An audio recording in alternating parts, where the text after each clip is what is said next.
The information provided on this podcast is intended to be educational and informational only and is not considered to be formal legal advice.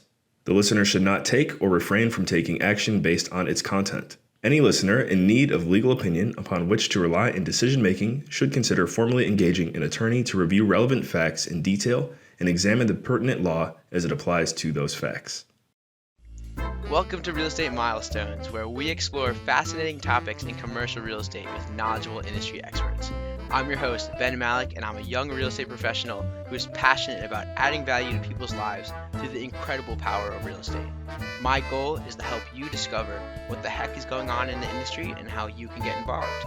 This is Real Estate Milestones, where your future in real estate lies just around the corner. Hello, everybody. This is Ben coming from New Orleans. And today we got Van Sturgeon, who is an expert real estate entrepreneur with over 30 years of experience and owns over 1,200 properties. He's a true expert regarding renovations and working with general contractors and a lot of things that we really need to know as we're beginning our real estate investment journey. And so I'm really excited to have him hopefully save us from some of the headaches and catastrophes that could occur when we're just getting started. So Van, thank you very much for coming on. No problem. I'm glad that we are able to hook up and have this chat. I'm looking forward to it. Yeah, me as well. So can you start by just introducing yourself and telling us a little bit more about your experience? Sure, no problem. I was born and raised in Chicago, and I in the midst of that being there, I also live in Toronto, established a family is there. So I'm both a Canadian and a U.S. citizen. I got started as a general contractor. And then from general contractor, I moved on to becoming a real estate investor, where I started with flips. And from flips migrated into buy and hold. I was doing BRRRRs even way before BRRRRs were even a word or terminology out there. Like I got started in the early 90s. So I've got a number of years that I've been doing this, and I've been pretty good at it. It's pretty successful. Got multiple successful businesses. I've got approximately 1,200 doors right now to my name, and they're scattered in 4 particular areas. And I've got some really great people that are working out, look after my businesses, whether it's employees or partners. And right now I'm semi-retired in my life, and I'm really out there talking to folks and trying to get the good word out about this whole renovation value add component that's so important in a real estate investor's arsenal. And it seems there's a lot of apprehension, confusion. I'm out there talking about that in particular side of the business. Awesome. Well, I want to start with what's your first milestone in real estate? My first milestone in real estate, interestingly enough, happened when I was a younger fella. My parents were immigrants to the country, and they were working their tail off trying to save up their money to buy their first dream home. And we were living in a 1-bedroom apartment, 4 of us, including my younger brother. And as my parents were saving their money up, all of a sudden they learned that the building that we were renting had gone up for sale. So instead of actually purchasing their dream home, my parents scraped together a down payment and purchased this first multifamily asset, which was pretty cool. We moved to become the landlords, and it was in the late 70s when we purchased that. My parents purchased it, and it was fully occupied. It was all that stuff, and then all of a sudden, things started to change pretty dramatically in the late 70s. Sort of like what we're going through right now. Interest rates were skyrocketing on the mortgages. Inflation rate was going through the roof. The unemployment rate was really high. The economy was struggling. We had the Rand hostage situation. It was just a miserable time. And what ended up happening was that this nice neighborhood started to deteriorate pretty rapidly. Drugs, prostitution started to move in. You had the migration out of the city into the suburbs of folks, families. And then you had the criminal element coming in. So all of a sudden, this investment that we had started to deteriorate pretty quickly, and that we started suffering through 30, 40, 50% vacancy as people were getting out. And it was bad for we didn't have the assets, we didn't have the money stashed away to be able to cover that kind of stuff. So it was just really good. It got to the point, I remember in 81, 80, where landlords couldn't hold on, and they were literally torching their own buildings, like setting them on fire to collect insurance money. That's how bad it got. And even to this day, if you walk certain neighborhoods, you can see the remnants of fires that occurred on the brick. And so as a family, this is the only thing that we had. And so we had to buckle down. We had to do everything that we needed to survive. Being an electrician, we're the painters. We clean toilets. I don't know how many thousands of toilets I've cleaned in my life. And that's the background that I came from. That was and we were able to, over a period of time, we were able to survive that. And not only that, it ended up being a great investment. My parents did very, very well with that. And that actually gave me the background, the experience to then move on in my life. And I went off to university, graduated, had aspirations of becoming a lawyer, and I just couldn't see myself pushing paper. And I had a really difficult conversation with my parents, because like every parent, your hopes and dreams are that your baby boy is going to be a lawyer or a doctor or something like that, with a 3-piece suit and alligator shoes. And I wasn't that guy.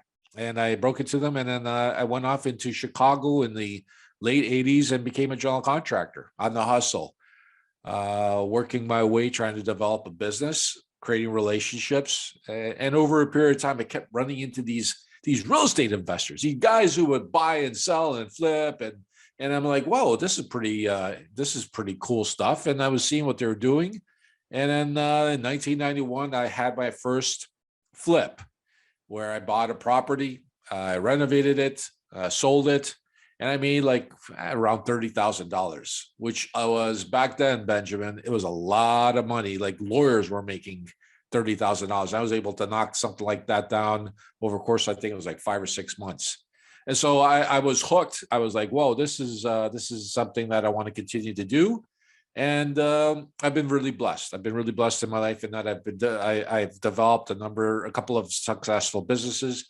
And I don't think there's anything that walks and crawls under real estate that I haven't done, from land development, subdivisions, custom homes, office buildings. I own a restoration company that does high-rise work, the people that on balconies and underground garages, stuff like that, to do the repairs. I do that as well. So I've been very blessed to have surrounded myself with some great people and partners along the way. And right now, like I said, I'm semi-retired. I just enjoy doing these podcasts and getting the good word out about how to get involved in real estate, how to structure your, the systems and processes you need in a successful endeavor.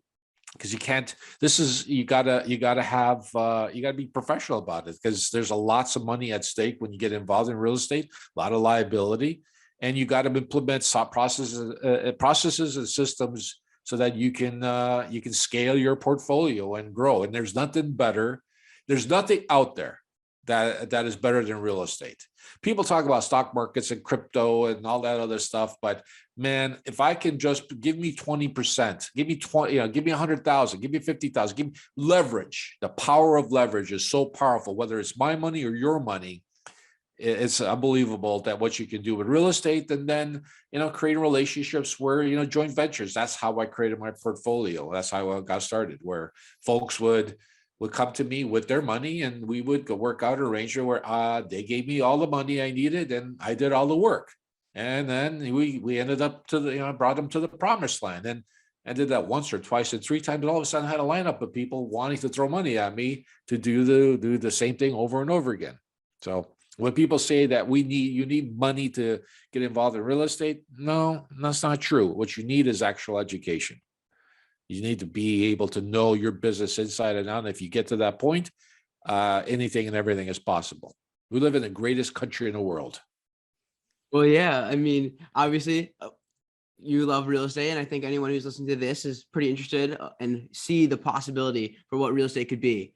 And I know a lot of times when you think of investments, people's first it's like, stock market, bonds, all these things that are all in the TV and news and all these things in front of us. And maybe people are starting to realize the power of alternative investments, especially cash flowing real assets. But there's a major difference between owning a piece of paper and having someone else do everything versus being a participant in a real estate deal where you have to take some responsibility for making the investment actually pan out. So I kind of wanted to ask, from your experience, what are the things we got to start thinking about if we want this business plan that makes sense on paper to actually realize and maybe even go beyond the paper when we actually implement the business plan? So what are the first couple of things you'd start thinking about? Well, I mean, like I mentioned, I think it really starts with educating yourself and really thoroughly understanding the whole process, understanding what you can, how it works. And sometimes you can do that with YouTube videos and reading a book. But I really am a strong proponent of learning through a coach or a mentor how to do it, because it's like learning how to play a guitar.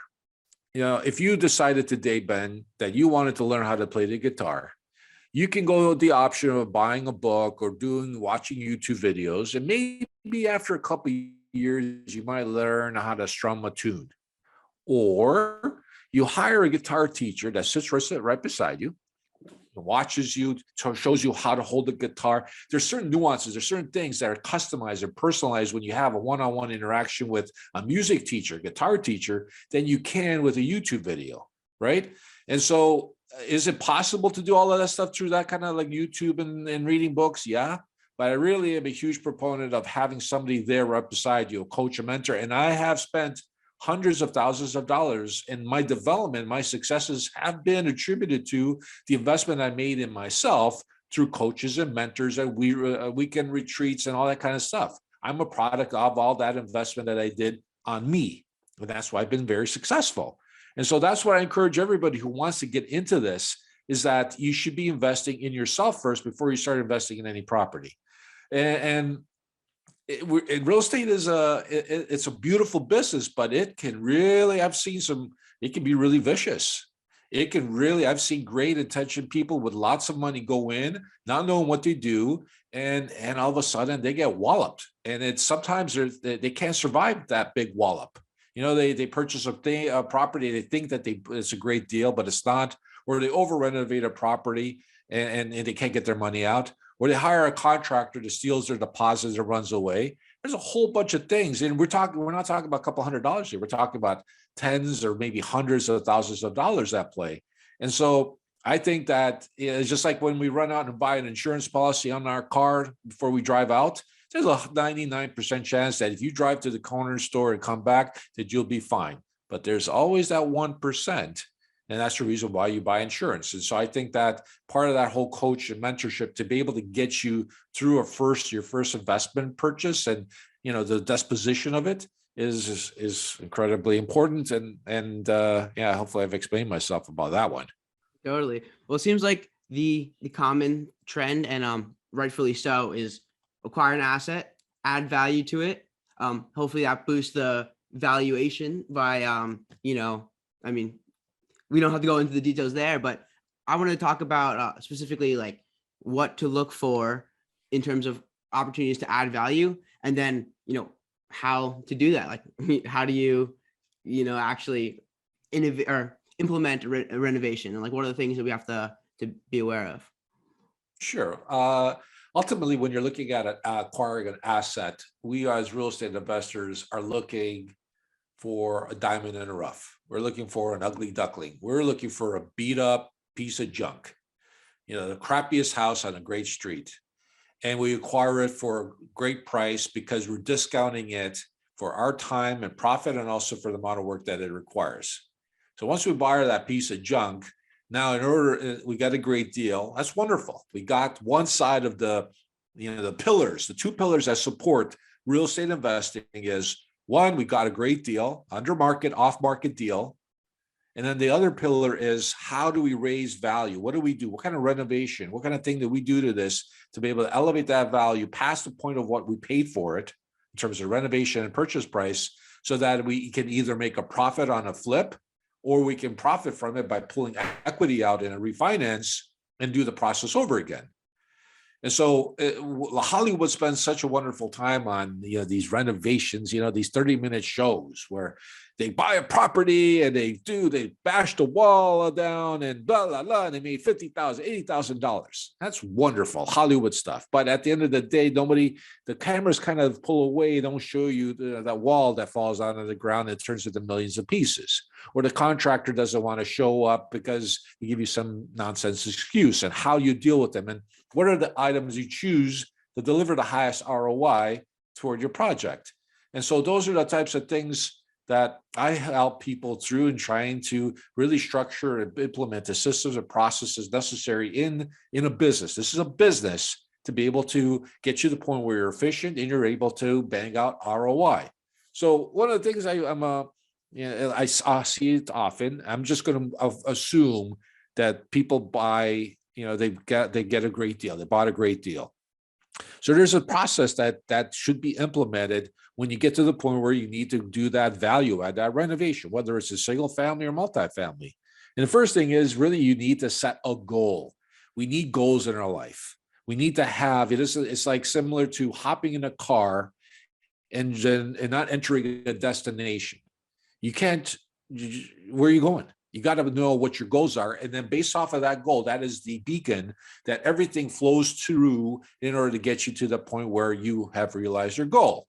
So once we've established a goal, and that goal could be, I'm looking to make $30,000 on a flip. I'm looking to rent this place out for $1,500 a month. Whatever that goal is, you establish it and you write it down for this investment property. You got to write it down.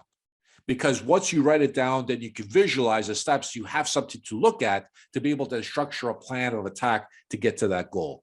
And once you have that, then you got to go out there, Ben, and you got to validate that goal. So what does that mean? I got to go boots on the ground. I got to go and visit properties that are going to get, similar properties are going to get me to the goal. So I got to go look at a previous sale that occurred of a price, or I got to look at rental properties that have the rental income that I'm looking for, and glean as much information as I can off of that particular asset so that I can then understand that, these are things I need to do, and it is possible for me to do it, right? Like you got to know what you got to know what you got to do to the property.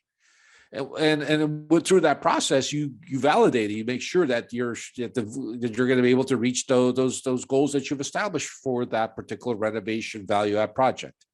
And once you've gotten that, then you move on to budget. Like it's very easy. It's a slippery slope for us to get into renovating a property and replacing this and renovating that, and repairing that, and changing that, and all of a sudden, a $20,000, $30,000 budget can easily turn into $100,000. And that's one of the common things I find in, new investors when they do their first flip or their first acquisition is they spend too much money on renovating the place. They over renovate. And so how do you hold on to that? Doing that is you got to establish what the budget is. And typically you do that prior to acquiring the property. But you need to establish what the amount of money we have. How much money do we have in the kitty? And that can come in forms of assistance from one of the things that a lot of folks miss out on is that there are opportunities through your local government, state, maybe even federal, where there's incentives. Like I've taken advantage of tens of thousands of dollars upgrading lighting, sewer, upgrading the weeping tile foundation, something along those lines that the government is throwing money at people to improve their properties because of for whatever reason, for the environment, for structural reasons, what have you. And so I would suggest strongly that folks look into their local and do some digging around to see if there's any opportunities because you can add value for free. Whatever you put in it, you can get it covered by the government. But anyways, once you've established your goal, so you got it validated, you know how much money you're going to put into this renovation value add. The next thing you got to do is you got to do an assessment of the property, the asset itself.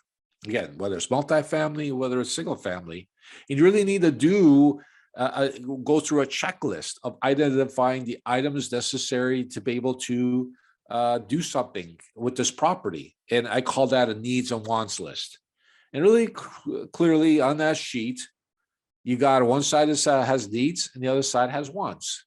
And so what a need is something like, a pothole in a driveway. We don't want to have potholes in a driveway because that's liability. That actually will make progressively, it'll get worse. The problem will get worse.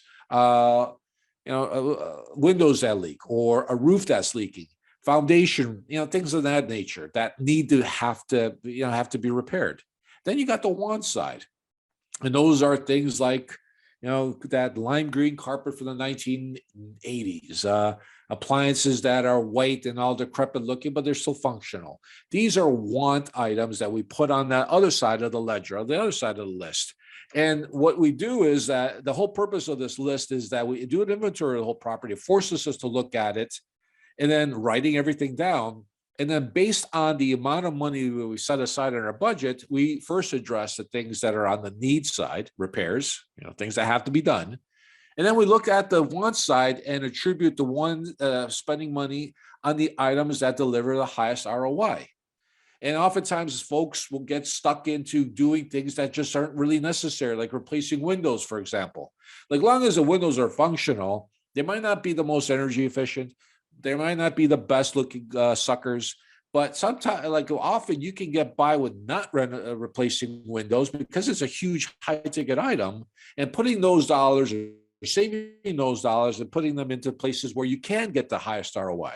And I find that the highest ROI on property is exterior stuff, like simplest things like doing some landscaping, recoating a driveway. If you have an asphalt driveway, recoat it black, painting the front door, the garage door, all of a sudden changes the look, the appearance of the property. And I'm telling you, based on my experience, and I've literally done thousands of renovations, thousands of flips, that there's something that said subconsciously and consciously, when you have a new purchaser, a new prospective tenant who comes onto your property, when they see that all nicely landscaped, black coat topping and the windows, the doors, everything's painted.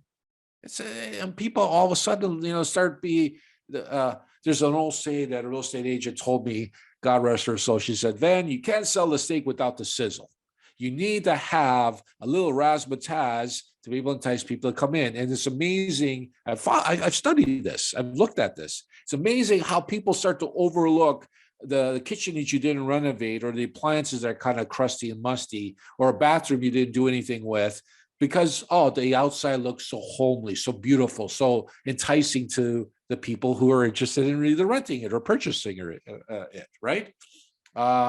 So those are that's typically those are the exercises that I want people to engage in. And once you've been able to identify what are the things on a needs and wants list that were within your budget that you want to do, that you can do, want to do, then you move on into the most important, one of the most important aspects associated with a renovation. And it's called developing a document. It's called a detailed scope of work.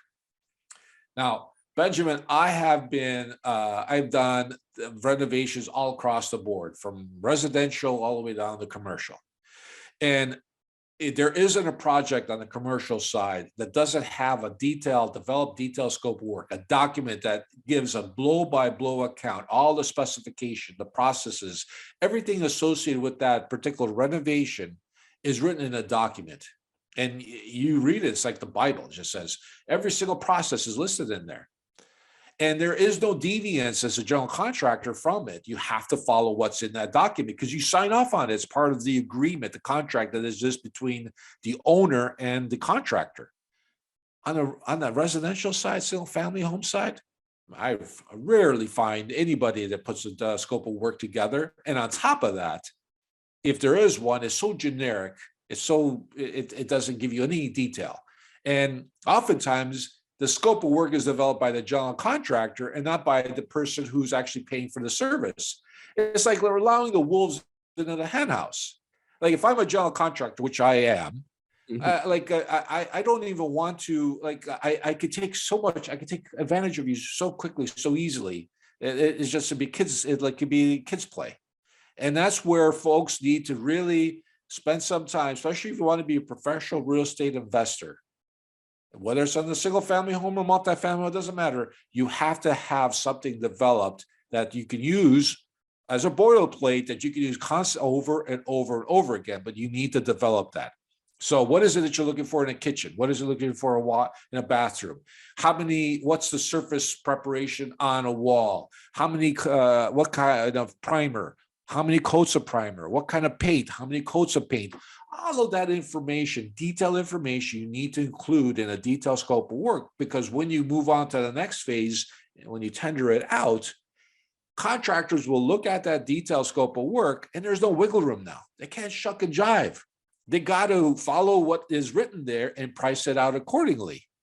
And all of a sudden you get quotes from contractors that you could compare apples to apples. Not this kind of nonsense where one contractor says 30,000, another one says 60,000, another one says 20,000. And now you as a real estate investor scratch your head wondering, why is there such a huge difference between all these quotes? And they look at the quotes, they're vague, don't know. Is it 2 coats or 3 coats of paint? Is it a ceramic tile or porcelain tile?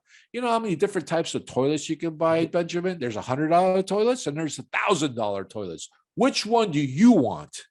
Now, if I'm a contractor, guess what? I'm going to start to play games. I'm going to give you this, and I'm going to withhold that, and I'm going to give you a $20,000 quote. But in reality, is that once we get into the fine print, that price is not 20. I didn't include this. I didn't include that. All of a sudden, it jumps up to 50. And so again, a detailed scope of work is something that if you get into, you have to do, and it ensures consistent delivery of a product at the end of the day. That makes sense? Makes a ton of sense. That's a lot of amazing gems there. A detailed scope of work seems like, there's a little bit of skepticism around general contractors generally, because people think that, once you get the bid, now their job is to see how low they can keep the costs without you catching them. So it's like, I kind of want you to give a little bit more, elaborate more on the perspective of a general contractor, and then how we can work with that as a real estate investor. Absolutely. And one of the clients that I have that I help across North America, one of the common themes is that when I engage them in my consultation coaching with them is, I can't find contractors. All the good ones are so busy. And I'm telling you that isn't true. General contractors are businesses, and like every business you have, if you're successful, you got a client base. But it's like that client base, there's attrition to it. Over a period of time, that client base starts to shrink. It's like a proverbial bucket that has a little hole in the bottom that you keep filling it up with water. You keep filling it up with good clients. Very once in a while, clients disappear through, they go off, find another contractor, they get out of the business, they get hit by a bus. There's a reason why, you got clients that leave. And so we, as a good, successful business, are always constantly out there looking for more customers, more leads, more opportunities. But we're selective because we're successful. We know what we want. We know that the value of us making the most amount of money is turnover of projects. It isn't for me to get stuck on one and milk it to death. My objective is to get in, get my work done as quickly as possible, and get paid so I can move on to the next project. That's turnover. That's volume. That's where people make money, and in any form of business. And so when I get approached by people that are interested in me pricing out their jobs, I will look at it. I'm interested, but immediately I will separate the ones that I want to spend time on and the ones that I won't waste my time, because I'm in the business of making money. And I don't have time to hold you by the hand and educate you and put you through that process. No. If you come to me with a detailed scope of work and you come across as a professional operator, and you would with providing me a detailed scope of work, and you lay out exactly what it is that you want, I'm intrigued. I am interested in doing business with you. And I will look at it. And if you do it properly with pictures and diagrams and all that kind of stuff, then I'm going to price it out, because the amount of information you provide most likely won't even require me to come visit you. So I save time. So it's no skin off my nose to look at it, put it together, and give you a quote, right? Or engage you in conversation. Versus if I have to go to a project and the only thing that we have is point at this and look at that and all that, and I'm like, I'm out of there. I'm not interested. Good contractors don't want to waste their time with that. You understand what I mean? Does that make sense to you? And so as a result, folks need to realize that if you want to be a successful real estate investor, you got to create that. Also, by virtue of having a detailed scope of work, all the riffraff, the newcomers, the guys who ran out to the local Home Depot or home improvement center and just bought a hammer and started driving around and beat up pickup truck, calling themselves a contractor. If you gave them a detailed scope of work and they started reading it, their head would explode, because they're novices. They don't have the experience. They don't even know how to price it out. So they look at this thing and they're like, "Whoa," and they run away, which is a good thing. We don't want to get involved with losers. Yeah, look at your network is your net worth. Your network is your net worth. There's a saying like that. And so we don't want to deal with yo-yos. We want to deal with professional operators, because also you will realize as a real estate investor who's successful is that time is money, and quality, professionalism, all that kind of stuff matters, and it is actually quantifiable. So again, even as a real estate investor who's in the flips, as a real estate investor who's looking at doing buy and hold, cost is an issue, but more importantly, I want to deal with professionals that are going to produce what they're supposed to produce, because then I could take time is money. I need to be able to run and use my money again and again and again, and I need to have partners that are reliable in that. And I can't rely on the guy who decided to buy a couple of weeks ago a hammer from a local home improvement center and then sit there hoping and praying that he's going to finish the job or show up. I deal with professionals. And you get to realize that very quickly. When you get sucked into a project that should have taken you 2 months, it turns into 6. Drive by it's funny. I drive by neighborhoods and I drive by areas and I look at a garbage bin in front of a particular property. And then 3 months later, I look at that same house and there'll be garbage bin there. And then 6 months later, it'll be there. And I'm scratching my head. I can build a house in 4 months, but that garbage bin in front of that house has been there for 6. That immediately tells me there's something going on. Something's not right. And typically is because there's something going on between the contractor, obviously, and the owner. And I put the same amount of blame to the owner as I do to the contractor. Yeah, no, it makes a lot of sense. And definitely, so we got to consider that. Well, let's say we don't necessarily, we think we can do it ourselves and we don't want to use a contractor. What would you say to someone who has no experience, but thinks that's the way to go? I don't recommend anybody doing it themselves. It's like you want to go do your taxes, or would you rather go hire an accountant to do your taxes? Yeah, you could do it, but if you screw up, boy, you got a real. It's not fun to have the taxman running after you. So I believe that professionals are the right reason why there's professionals. You can act as your own GC, as your own general contractor, where you provide oversight over the whole project. You hire the demolition guy, you hire the electrician, the plumber, the painter, and you bring them in. You could do that. It requires a lot of more oversight. It requires a lot more, of your time, but you can save a lot of money. Because the general contractor, I charge money. I charge a lot of money.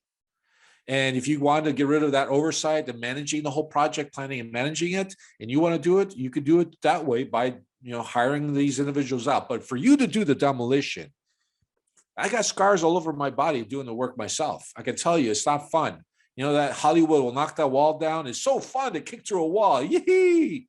But then when the cameras turn away and they don't show you that the millions of pieces that wall is on the ground, somebody's got to pick that up. And it's heavy. There's dust all over the place. And you got to take it out to the garbage bin. And it's sweaty. And if it's a hot summer day, boy, you don't want to be in it. You don't want any part of that. Eventually, so I find people that get into it, their first flip or their first property, they'll do the DIY. And they'll, in their head, they'll say, it's going to take me 2 months. It turns into being 8. And they hate that process. And then they start using general contractors, but they don't know how to plan and manage that renovation. So they end up getting screwed with the contractor. And so they're on their second property. So on their third, they're not sure what to do. And that's where I kind of help and step in and I say, okay, we got to structure this. We got to put systems and processes. If you want to scale, you want to become a big boy in this business, you got to incorporate these types of things in your life so that then all of a sudden you're spending time on the business, not in the business. Right. And that's a huge key. And it sounds like with systems and processes, and then finding the right people for the right things is huge. Because I mean, ultimately, if you are really good at finding deals and putting together a high level plan, why spend years trial and error trying to figure it out, like how to do the actual renovations, where maybe you could hire someone and they've spent 20 years developing these skills, and now you can spend your time finding more deals and doing this and scaling it and doing it many, many more times. And ultimately, yeah, as you've already told us, like time is money in this business. So Benjamin, you'll get quickly. I realize and learn that this is a relationship business, and it's creating your own power team. And the power team can be individuals like lawyers and engineers and architects and mortgage brokers, property managers, real estate agents, all of that. You create a power team of individuals where you create win-win situations with those people. But even further, as part of your power team, is that you bring in people, whether they are employees or partners, that are really good at certain things. Like I am really good at renovations, that value add component. I know it inside and out, but might not be good on the numbers. I might not be good on raising money. I might not be good on a bunch of other things, but I'm really good at that. So you need to bring different people into the business. Well, again, whether they're employees or partners, that address that. I just went through a situation right now with a client. There's two of them, where one of them is really good at raising money. The other one is really good at finding deals, but they're missing that third component, which is the renovation, the value add, the management of that. And so now they're looking for somebody to bring into the picture, whether it's an employer or partner, so that looks after that. And if they can bring that another component in, lights out, man. What else do you need? You got the money, you got the deals, and you got somebody to be able to do something with these assets. It's a 1-2 knockout punch, baby. And they're just going to pump out product. And I couldn't even imagine what they're going to end up doing over the course of the next 3 to 5 years. They're going to bang it out, man. And they're going to get to the point where they started off with a couple of doors to they're going to have like hundreds of doors. It's that easy. You got to have the system and process in place. And they brought me in to help them create that because of I've been around for over 30 years. that's amazing. I'm excited to hear about what happens with them going forward. It sounds like that sounds pretty powerful. Well, let's hit the lightning round. You ready? Sure. Hit me. So if you could have any superpower, what would you choose? Oh, reading minds. Yeah. I love to be a mind reader. Can you imagine if you read somebody's mind? I mean, totally would be helpful. There's actually, Benjamin, there's actually a show, there's actually a movie with Mel Gibson, an old one, maybe 15 years old, something about this fellow who's blessed with this gift of being able to read women's minds. And it was a really funny movie, but it made you think, like, wouldn't that be cool if you could read somebody's mind? Yeah. Well, what's your favorite book, or what's the one that's helped you the most in your career or in your life?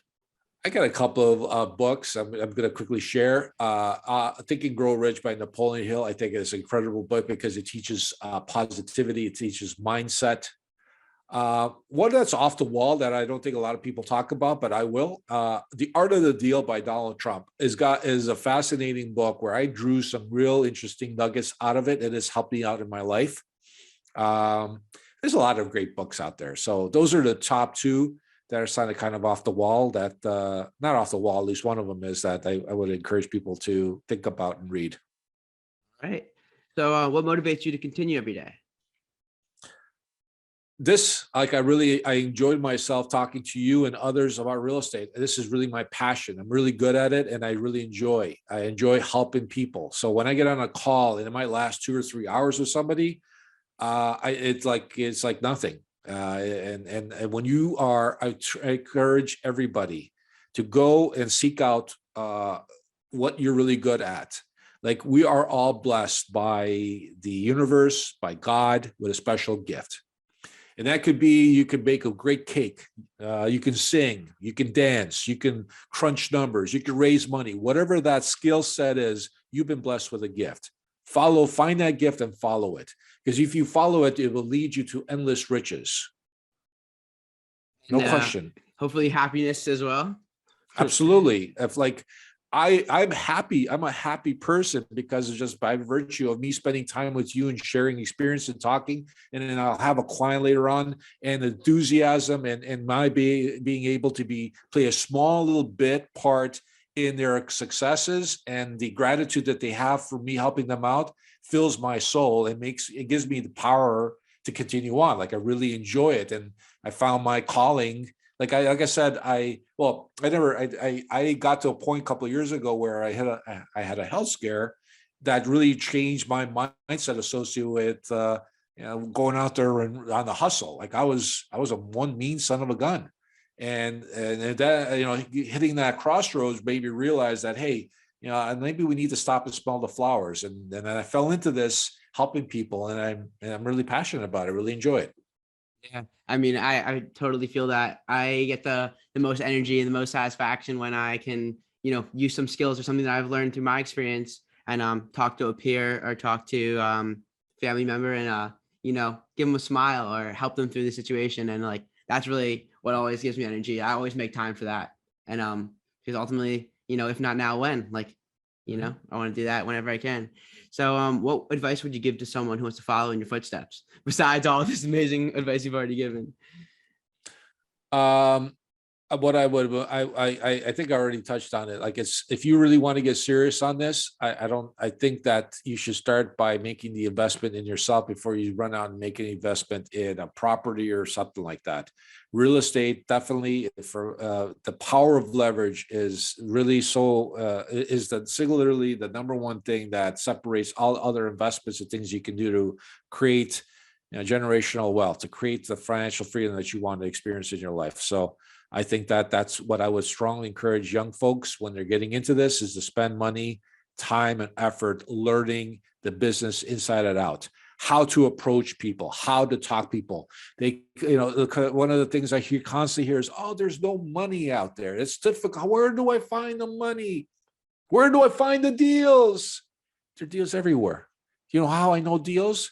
Because the guy across the street from me, I don't know if he lost his job, or 4 houses down, he's struggling with a mortgage payment, or 7 houses down across the street over there, they're going through a divorce. These are all opportunities. These are people that want to get out. They don't want to advertise an open house and go through the whole, that whole thing. They want to discreetly sell their property and just get out and get their money and get out. And if you can go in there, equitable opportunism, and go over there and give them a fair price that accounts for your, taking on risk and doing a renovation, repair, whatever you need to do to that property, it's a win-win situation. They get what they want, you get what you want. And opportunities is all around us. Money. There is so much money floating around. People, like if I can put a business case together that shows you blow by blow, step by step, if I take X amount of dollars and convert it to this kind of return, there's investors that will line up.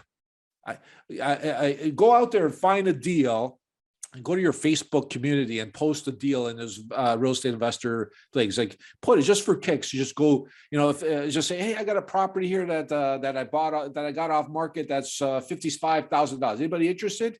You'll have 200 people crawling all over themselves to get to that deal. Give me. So that goes to show you that money is not a problem. Finding deals is not a problem. They're all around us. You just got to put the time and effort, which you need to get into some processes and systems and structure to be able to find all those opportunities. Again, that requires somebody to help you put that together. But when you do it, all of that stuff is just mindset. That's ultimately, at the end of the day, if somebody tells me that, no, it's not possible, just because you think it's not possible. But I can show you countless amount of people that I've worked with over, across North America that has become possible for them. Want me to put them on the blower? They'll tell you. Yeah, well, I mean, that's very powerful. So lastly, since I put you on the spot, I want to give you a chance for revenge. So feel free to ask me anything you want to know about me. Well, yeah, I know that you're that you're in university. Ultimately, at the end of the day, what are the steps that you're going to take to be able to be proactive and start that real estate investment portfolio? Yeah. So I want to start with where I want to be and work my way back and then figure out where I want to be now. And I have this vision of one day being a developer and creating this place where it's just people are inspired to wake up every morning and live their lives and they're happy to be there and just like they feel like they're in a home rather than just in a place of brick, a bunch of bricks that cover them from the rain. So I really like that idea of being able to add value on that side and giving people a really nice place. And then also adding value to myself and my family and my investors by helping them grow generational wealth, have time freedom, have passive cash flow. So I just think that given my skills and my interest, that's the way to, that's a great way to add value to the world and the best of my ability. So now I'm thinking, where do I start? And it's all education. And I've spent a lot of time, I've read tons of books, listened to tons of podcasts. I feel like I need to step my education up to the next level because I need to start learning. Instead of declarative knowledge and all this information, I want to have procedural knowledge. How do I do it from learning through experience? So I really just want to get into a deal however I can. So, I mean, I spend a lot of time networking and trying to figure it out, but I'm really, I'm trying to figure out exactly what the opportunity that I want to do, like that will be my best in would be. And I'm thinking, working with my close family back home where, people are, settled down and I might end up in the future.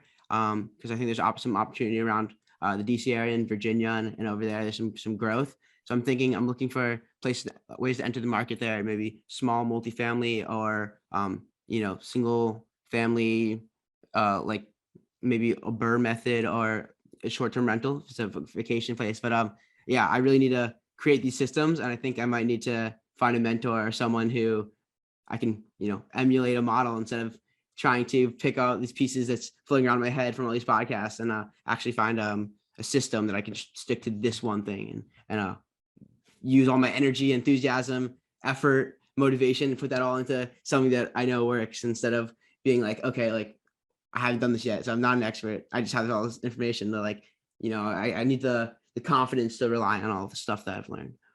And that's one of the traits of a great coach or mentor is all that information resides in all of us. All of us watch YouTube videos and read the books. Okay. We all have that information in us, but a great coach is able to draw that information, put it in front of you. That's that proverbial tree. You're standing in front of a tree, but you can't see the forest. And you use a coach as a sounding board to be able to put all that stuff in play and bring it to you to the forefront, and then also hold you accountable. Like I literally hold people accountable for their actions. They have to be progressive. I say we get started on a process where we're going to eat this big elephant. We're not going to eat it all at once. We take incremental small bites to get to the point where we consume this whole elephant. And that whole elephant is ultimately purchasing your first investment property from start to finish. How do we go? Goal setting, market evaluation, the deal analysis, finding the money, and ultimately the renovation and disposing of the property. All that stuff. I'm a big proponent of. I mentioned before that to get you to the promised land, where actually you see a success, and then once you got that success, it's amazing. Then afterwards, when you got that confidence, it's like when you decided to drive the first time when you hopped in a car, you had all this fear and apprehension. You weren't sure about this or sure about that. Now you hop in that car, it's like second nature. You don't have any fear. You can go everywhere. In fact, you probably drive too fast, Benjamin. I know you. I've definitely I've slowed down quite a bit. Yeah, I mean that's funny. It's funny that you should say. Well, great. Well, you've shared a bunch of amazing information with us, and I've learned a lot. I mean, the fact that the curb appeal and the exterior renovation being a huge value add or ROI value add, like that's a great piece of knowledge. It's gonna stick with me, and definitely highlighting the system. So really, like, you can rely on these systems for ultimately, succeeding in your business plan and then scaling it up and doing it many, many more times and getting better at it. So that's been amazing. But if people want to learn more about this and maybe you want to ask you some questions, reach out. How can they find you? Well, I have a website, vansturgeon.com. I invite people to go out there. There's a wealth of information about articles I've written, podcasts I've been on, and videos that I've created for specific aspects associated with real estate investing. And you can reach me out through there. I encourage you also, folks, to follow me on Instagram and TikTok. I just recently got on that platform. I'm an old fogey, but I've been told that this is the place to be for young folks. And so I'm putting out value, like I'm putting up content every single day, and it's really cool stuff. Like I see, like got 8,000-9,000 followers, and I got TikTok. I think one of my videos went viral. That's what you guys call it, viral. It went to 1.5 million views or something like that. So it's pretty cool stuff. So anyway, so I encourage people to follow me there. Reach out to me if you got any questions, and I'll do what I can to help. At the end of the day, I really want to. My goal, you should ask me a question like, what's my goal? And I'll tell you what my goal is, Benjamin.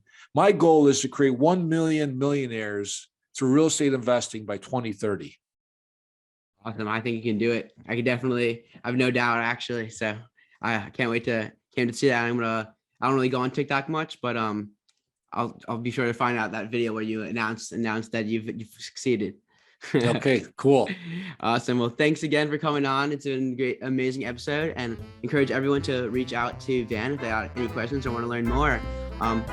Van and everybody, keep making milestones.